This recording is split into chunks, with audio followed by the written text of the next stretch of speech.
ఈ సువిశాలమైన విశ్వంలో ఎన్నో వింతలు మనం నమ్మలేనివిగానే ఉంటాయి.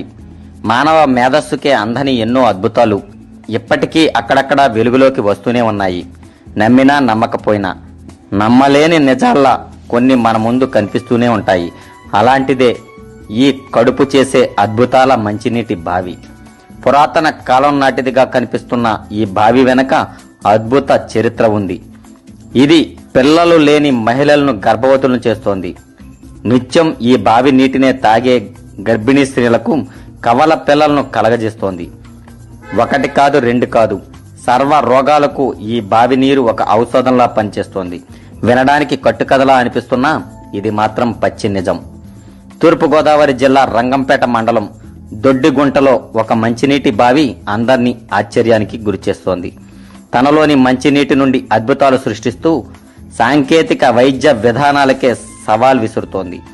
తరతరాలుగా గ్రామంలో ఉన్న ఈ బావిలో సుమారు 60 ఏళ్లుగా ఈ అద్భుతాలు జరుగుతూనే ఉన్నాయని గ్రామస్తులు చెబుతున్నారు.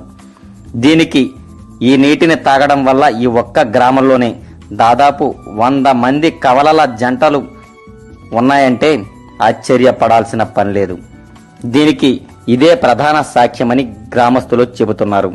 ఆ నోట ఈ నోట ఈ అద్భుతాల బావి గురించి తెలుసుకున్న అనేక మంది మారుమూలనున్న గ్రామాల నుండే కాకుండా పట్టణాల నుండి కూడా ఇక్కడికి తరలి వచ్చి నీటిని ప్యాక్ చేసి మరీ పట్టుకెళ్తున్నారు. ఈ బావి నీటిని పట్టుకెళ్లి వాడిన తర్వాత అనేక మంది తల్లి కాలేరని మదన పడుతున్న మహిళలు గర్భం దాల్చడంతో ఈ నూతికి మరింత ప్రాధాన్యత పెరిగింది.